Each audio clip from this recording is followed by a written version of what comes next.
উনি আমায় প্রভু কি আদেশ করেছিল গো? বলেছিল না, যাও যাও যোগেশ্বরী যোগমায়া, তাড়াতাড়ি করে যাও, তুমি গিয়ে বৃদ্ধ বোড়া ওই রূপ ধারণ করে এসো। তাই তো আমি এসেছি প্রভু। এই বৃদ্ধ বোড়া ওই রূপ ধারণ করা সার্থক হয়েছে কিনা? খুব ভালো হয়েছে। তাহলে প্রভু দেখো তো এই তরণীখানা কিরকম হয়েছে। ওমা, তোমার সৃজন করা তরণী আবার খারাপ হতে পারে? হ্যাঁ গো, খুব ভালো হয়েছে, খুব ভালো হয়েছে। ওগো দয়াময়, বলো। তাহলে তরণীখানা নাও। দাও দাও, আমাকে তরণী দাও।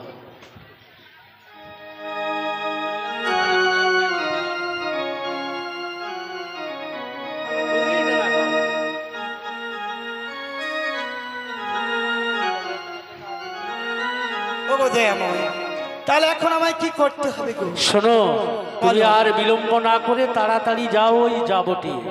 হ্যাঁ গো। যাবটে জটিলা কুটিলার ঘর থেকে আমার রাধারানীকে এনে আমার বামে দিয়ে যমুনার মানবাসনা পূর্ণ করে দাও। ওগো দয়াময়, বলো। আমি তো যাব, তবে যাবার আগে তোমায় একটি ছোট্ট কথা বলে যাব। ছোট্ট কথা? হ্যাঁ গো। এখনো তোমার কথা বাকি আছে? রয়েছে গো। বলে নাও, বলে নাও তারা। তেমন কিছু নয় প্রভু। বলো। প্রভু তোমার চরণে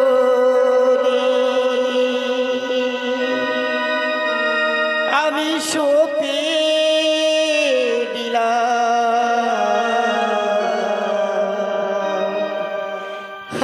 আমার দুটি নয়ন তারা, নয়ন তারা আমার দুটি নয়ন তারা, আমার দুটি নয়ন তারা, আমার দুটি নয়ন তারা, আমার দুটি নয়ন তারা, আমার দুটি নয়ন তারা। আমি চলে যাই, আমি চলে যাই,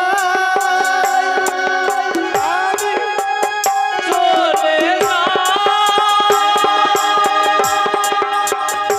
তাই এসো যোগমায়া, তাই এসো, তাই এসো, তোমার ইচ্ছাই পূর্ণ হোক যোগমায়া, তোমার ইচ্ছাই পূর্ণ হোক। ওগো কি হয়েছে জানো?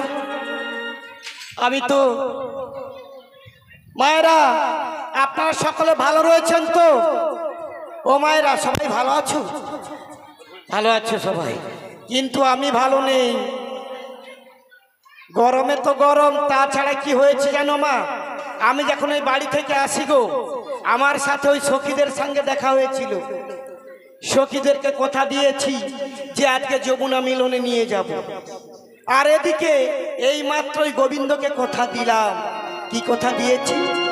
যে জাবরনগর থেকে ওই রায়ধনীকে এনে ওই যমুনার ঘাটে যুগলে মিলিত করব। তাই আমি বিপদে পড়ে গেছি, দুজনকে কথা দিয়েছি। তাছাড়া কি হয়েছে জানো? অনেক দিন আগে আমি আমার বোনের বাড়ি এসেছিলাম, তখন এই পথঘাটগুলো কাঁচা ছিল, মোরাম রাস্তা, মাটির রাস্তা ছিল। আর এখন সরকার বাবু উন্নত হয়ে গেছে, এখন পিচ রাস্তা, ঢালাই রাস্তা করে দিচ্ছে। তা রাস্তা চিনতে আমি পারবো না। তবে মায়েরা একটা কথা বলি, আপনারা তো বসে আছেন, এ মোর পুরা দিদির মতো, পুরা মায়েরই মোর অনেক দিনের পরে দেখা হচ্ছে দিদির সঙ্গে। ওই দিদি তুই কাজ ছিল, তুই আছো তবু লোককে এত সব কথা বলি রে আমি। ওই দিদি, আমি ছোট বোনের বাড়ি যাব, কিন্তু কি হয়েছে জানি, আমি তো পথঘাট জানি না। তবে তোরা তো আছু, হ্যাঁ? তা আমি জিজ্ঞাসা করে করে গেলে তোরা বলবি তো, এ দিদি তুই ক। আরে কইয়া আমার প্রণাম পরে করবি, আমি তোকে জিজ্ঞাসা করি তুই বলবি। ঠিক আছে, তাহলে তোদেরকেই জিজ্ঞাসা করে করে যাবো, কেন রাস্তাঘাট পথঘাট জানি না, আমি জিজ্ঞেস করতে হবে। তাই কি বলি জানো?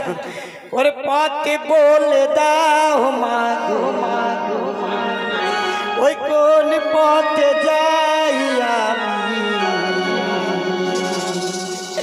কোন পথে গেলে মাগো ওই জটিলা বাড়ি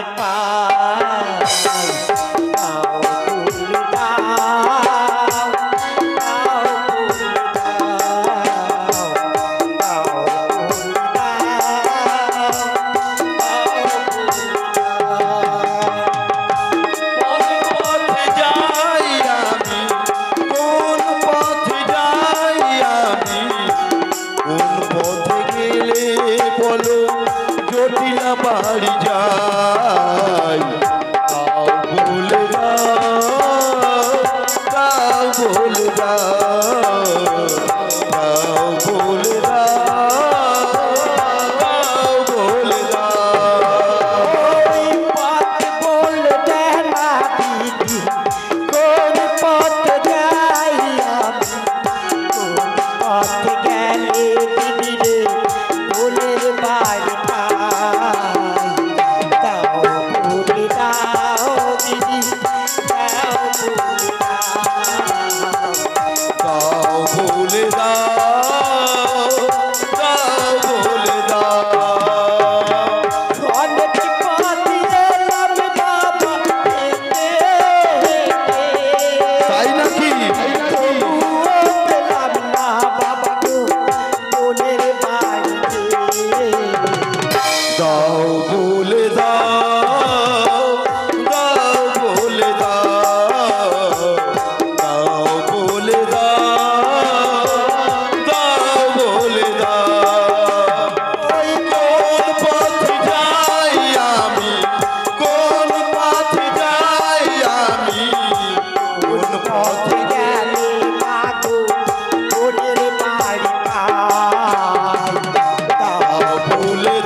আমি যেদিকে ফাঁকা মাঠে একটু কমর দুলারি এদিকে মোর দিকে দেখে মরুন কি হচ্ছে জানো তো আমি কি এসে গেছি ওই জাবরনগরে চলে এসেছি পৌঁছে গেছি কিন্তু কোন বাড়িটা বলতো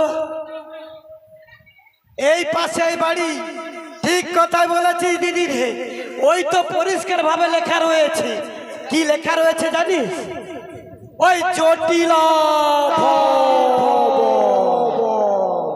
কিন্তু দিদি কি হয়েছে জানো ওই বাড়ির দরজাও খোলা রয়েছে আর এদিকে জানলাও খোলা রয়েছে কিন্তু মানুষ কাউকে দেখতে পাচ্ছি না হ্যাঁ ভিতরে আছে ভিতরে তো আমি সরাসরি ঢুকতে পারবো না তবে ডেকে দেখতে হবে গরমে পাখার বাতাস খাচ্ছে তবে আমাকে কি করতে হবে ডাক দিতে হবে তবে আমি ডাকি তাই ডাকবো একটু সুর দিয়ে ডাকলে ভালো হবে না হ্যাঁ সকাল থেকে কত পরিশ্রম করে মহিলা কমিটি একটু সুদ দিয়ে ডাকি তানাও একটু শুন না কি বলো কি বলছি জানো তাই বলি কাটে না সময় যখন আর কিছুতে ছুটে ওরে জটিলে জটিলে বলে ডাকি যে তোরে ওই দরজার গিলটাতে ঠেকাই মাটি মাটি ওই জটিল আসবে কিনা জেনেও জানি না আয় জটিলা আয় জটিলা দেখো আর কিছুতে জটিলে জটিলে বলে ডাকি যে তোরে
খবর তোর এনেছি আয় জটিলে আয় জটিলে আয় জটিলে আয় জটিলে আয় জটিলে আয় জটিলে আয় জটিলে আয় জটিলে। ও মা, এত কষ্ট করে ডাকলাম তবুও তো সাড়া মিলেনি। এ কি ঢেস কালা না শুনেও শুনতে পারি না, কি গো একটু ভালো করে ডাকবো, জোর করে ডাকি বলি ও জটিলে।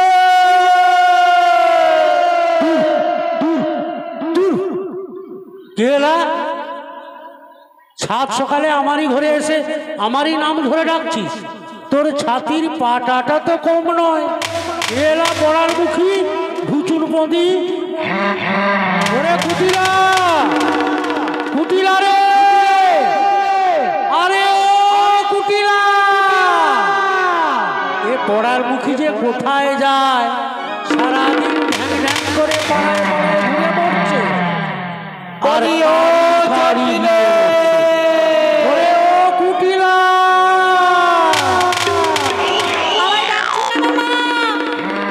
ওরে পড়ার মুখী, সদর দুয়ারে গিয়ে একবার দেখ না কোন মাগিটা আমার দুয়ারে এসে আমার নাম ধরে ডাকছে। এ কি বেজমেছে না বলো তো? এত ছাতির পাটা, এই ছাতিতে আমার দিয়ে নাম ধরে ডাকছে। উল্টা নিয়ে একবার যা তো। তাই যাচ্ছি মা। কি বেজমেছে না গো? তোমার আমার নাম ধরে ডাকে এমন কার বুকের পাটা আমি যে একবার দেখছি। এ শালা যেমনি মার তেমনি মেয়ে। আমার নাম ধরে কেটা, আমার নাম ধরে কেটা, আমার বুকের পাটা নাম ধরে কেটা, বুকের পাতা নাম ধরে কেটা, আমার বুকের পাটা নাম ধরে কেটা, কার এমন বুকের পাতা নাম ধরে কেটা, তার বুকে মারি ছাতা নাম ধরে কেটা, বুকে মারি বুড়ো ঝাঁটা নাম ধরে কেটা, নাম ধরে কেটা, নাম ধরে কেটা, নাম ধরে কেটা, নাম ধরে কেটা, নাম ধরে কেটা। ও গেলি রে, ও বাড়ি, আরে এ বুক পুড়ি রেখে গুটিয়ার বস্তা রাখার জায়গা পানি না কি জানি। ও গেলি রে বাড়ি রে, ও বাবা, কবরটা মনে হয় বড় ভেঙে আছে রে। কাই কিছু দেখতে পাইনি তো, গুঠিয়ার বস্তাটা না কিটা ছিল ওরে বাবা রে বাবা, কবরটা আমার ভেঙে আছে। উহ, এখানে ঘুটিয়ার বস্তা কোথা ছিল? দিপিয়া দেখো, বলি তুমি কে হে? আরে এ কি সেও মেয়েছে না যে ভিতর থেকে গালাগালি করছে? আর দুপুর বেলা এমন ষাঁড়ের মতো চিৎকার করছো আমার মা মায়ের নাম ধরে। আমি নাকি ষাঁড়? ওকে কি দেখতে কি ষাঁড়ের মতো মনে হয়? আরে ওই করছি তুই, কিন্তু চিৎকার করছো ষাঁড়ের মতো। ও বলছি তুমি কে গো? আমি? হ্যাঁ। তুই আমাকে চিনতে পারুনু? না। আমি কে জানিস? তুমি কে? তোর মা আমাকে চিনে। আমার মা চেনে? ছোট্ট, তুই যখন ছোট্ট ছিলিস তখন একবার এসেছিলাম। তাই নাকি? হ্যাঁ রে, কে জানিস আমি? কে গো? তোর মাকে গিয়ে বলবি কি বলবো? ওই বৃন্দাবন থেকে বৃন্দাবন থেকে মাসি এসেছে।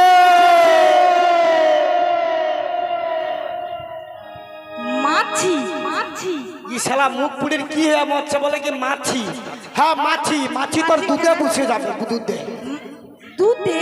হ্যাঁ। শোনো, কি? আমার দুধগুলো খোলা নাই যে বুঝে যাবে, আমার দুধ ভালো করে চাপা দেওয়া আছে। ঢাকা দেওয়া আছে। আমি ভাবছি গন্ধ রন্ধ উঠে আছে, ওই জন্য মাছি ড্যামরা মাছি তুমি কি দিয়ে।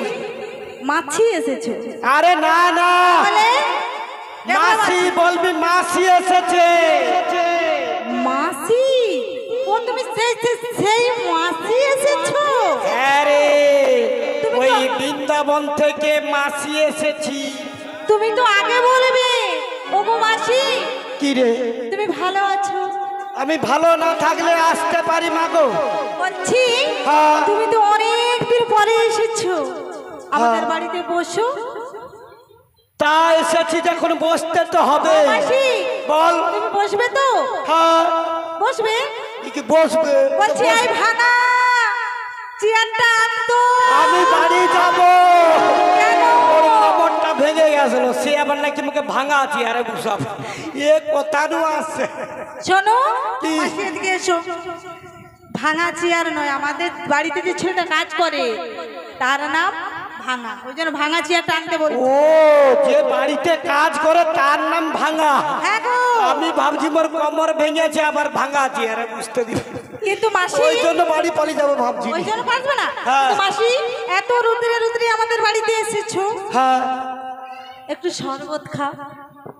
এ কি ভালো মেয়েছে না রে, কি কত সুন্দর মেয়েছে না বলতো। হ্যাঁ, কত মাসির রোদে দুঃখ রোদে দেখতে এসেছে। পারেনি, হ্যাঁ। এই রোদ্রুতে আসি মুখে একটু শরবত বানিয়ে খাওয়াবে, তা নিয়ে আয় নিয়ে আয় নিয়ে নিয়ে আসবো? হ্যাঁ, হ্যাঁ। এই মুতে ওই কচি শরবতটা নিয়ে আই তো। আমি বাড়ি যাবো। কচি সরে বুঝ, সরে বুঝ, আমি ও বাড়ি যাবো। মাসি এসো। হ্যাঁ, শেষ মোর পেট, বলছি। আরে শুন না, আমি খাবো নি, মোর পেটটা গড়র গড়র করছে। কেন কেন খাবে না কেন? কমিটি বাবুরা এমন খাবার যে মোর পেটটা গড়বড় করছে, আমি আর খাবো না। শোনো তুমি তো ভুল বুঝলে, আমাদের বাড়িতে আরেকটা ছেলে কাজ করে, তার নাম মতি, তাকে আমরা মতে মতে বলে ডাকি। ও দাদা গো, যদি বলে তোমাকে, তোমার আত্মীয় কেউ যদি বলে দাদা যে ওই মুদ্রা শরবত লিয়ে তুমি কি খাবো গো? খাবো, ছুটে ঘর বাড়ি যাবো। তা আমি কি করে খেতে বলে ওই মুদ্রে শরবত লিয়ে।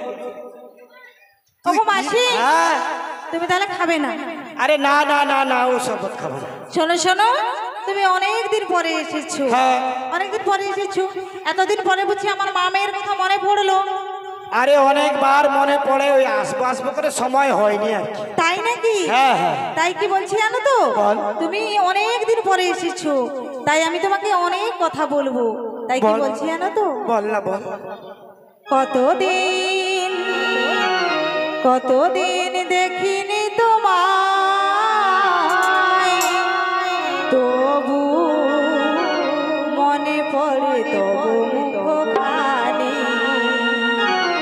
কতদিন কতদিন দেখিনি তোমায়, তবু মনে পড়ে তবু মুখখানি।